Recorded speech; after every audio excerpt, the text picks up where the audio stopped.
kasih Tan Sri Yang di-Pertua. Saya mohon jawapan soalan saya nombor 4. Terima kasih. Silakan Menteri. Terima kasih Tan Sri Speaker. Terima kasih Yang Berhormat Kota Baru.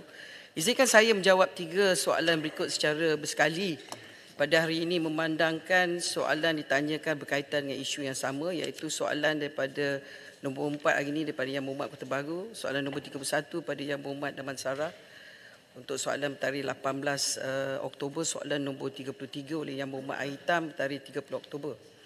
Pertama sekali saya ingin menegaskan bahawa kerajaan Perpaduan Madani pada hari ini di bawah kepimpinan Yang Amat Berhormat Perdana Menteri ke-10 kekal komited dalam usaha reformasi institusi, antara lain yang melibatkan pengasingan peranan peguam negara dan pendakwa raya.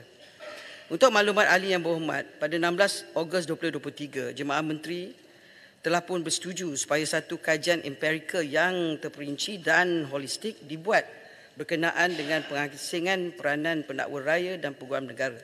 Kajian ini akan memastikan pengasingan ini dapat dilaksanakan tanpa sebarang pengaruh politik serta urusan undang-undang di bawah peguam negara dan pendakwa raya dilaksanakan secara tulus selaras dengan agenda Malaysia Madani.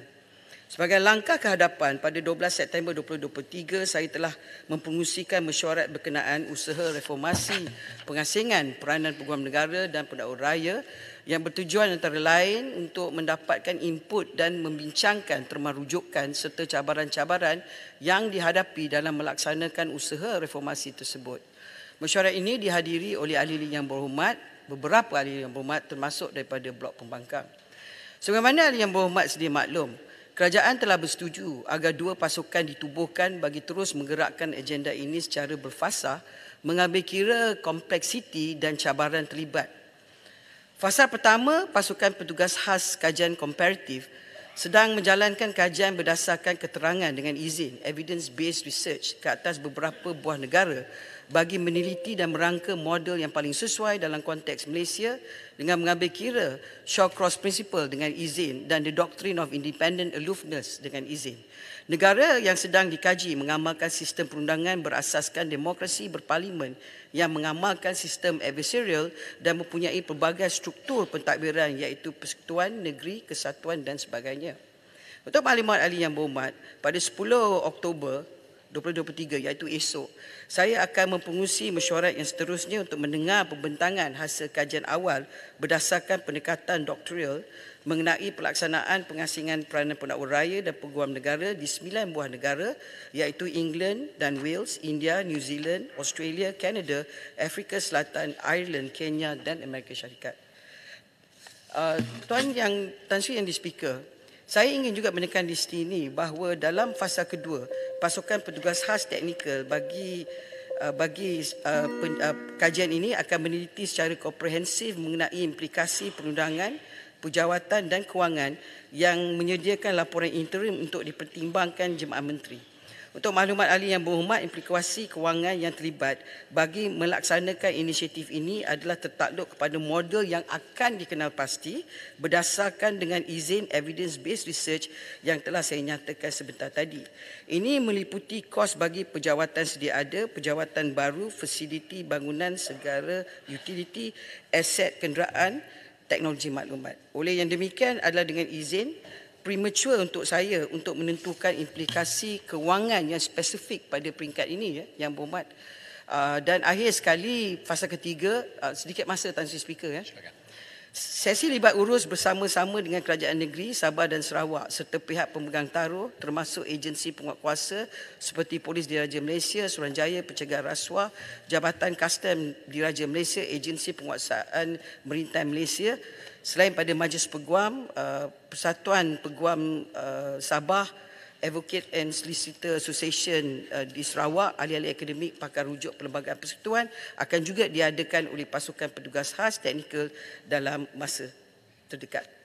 Terima kasih. Kota Baru.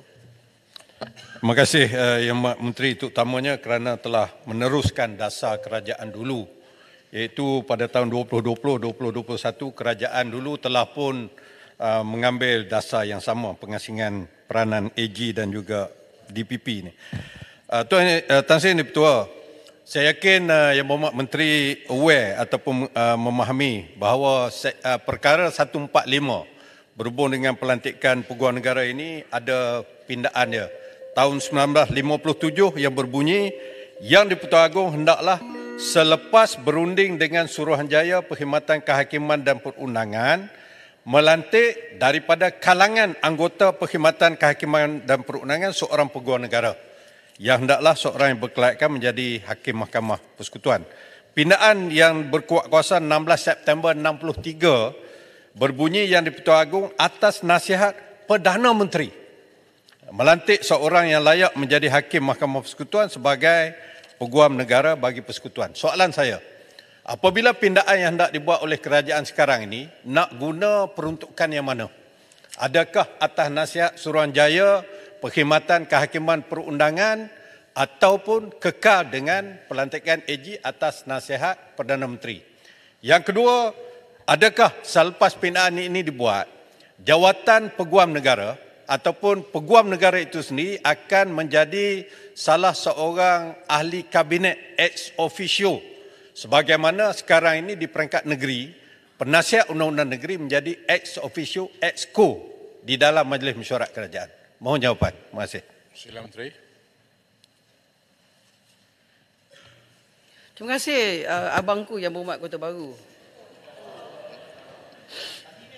Bukan bosku, abangku. Tan Sri Speaker, sebenarnya nak melakukan pengasingan ini, saya sebut tadi 3 fasa yang kami lihat.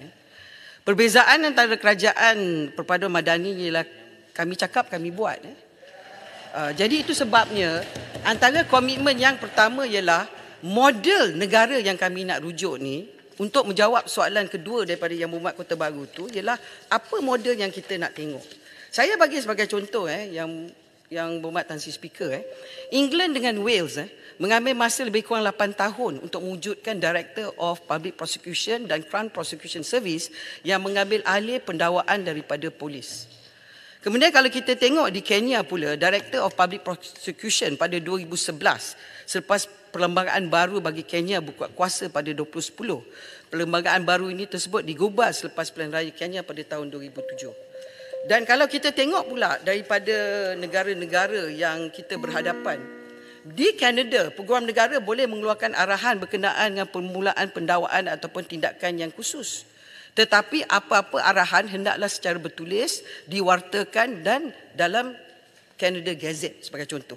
Kemudian di Australia pula, Peguam Negara masih mempunyai kuasa untuk memulakan atau menamatkan pendakwaan awam dan mengambil alih pendakwaan yang dijalankan oleh pihak persendirian. Di Ireland pula, Peguam Negara pula masih mempunyai fungsi di bawah beberapa undang-undang tertentu yang mana boleh dilaksanakan pendakwaan tanpa macam-macam kebenaran. Di India pula, Peguam Negara boleh dengan demi kepentingan keadilan membuat permohonan kepada Supreme Court untuk memindahkan pendegaran dan rayuan kes jenayah. Maksudnya yang saya sebut di sini, kerajaan perpaduan madani tidak akan kata orang cakap hari ini buat semalam. Kami akan melakukan 3 fasa yang disebut tadi dalam jawapan saya, bahawa soalannya ialah perkara 145 yang disebut oleh Yang Berhormat Kota Baru tu, adakah akan dipinda? Adakah akan diberikan sebahagian pada kuasa kepada Peguam Negara kita di Sabah Sarawak sekarang? Peguam Negara kita ialah Peguam Negara negeri yang khas, mempunyai servis dia sendiri. Kemudian pula yang saya jawab dalam fasa ketiga ialah beberapa agensi penguatkuasa kemungkinan pada hari ini mahukan kuasa pendakwaan terhadap kuasa mereka mendakwa tersendiri. Pada hari ini, setakat ini, kuasa pendakwaan hanya tertakluk pada Peguam Negara di bawah perkara 145. Itu sebab soalan yang ditanya oleh Yang Berhormat Kota Baru, ingin saya menyatakan ialah kita memang dalam perjalanan. Perjalanan ini akan memakan masa. Tetapi komitmen kita ialah apabila kita berbincang, ahli-ahli yang berhormat di dua-dua belah pihak akan dibawa bersama setiap tahap perbincangan untuk menunjukkan komitmen daripada kerajaan ini supaya pindaan ini, perubahan ini akan dibuat secara tulus dan diberikan penekanan kepada tata kelola supaya rakyat diutamakan. Terima kasih, Tan Sri Speaker.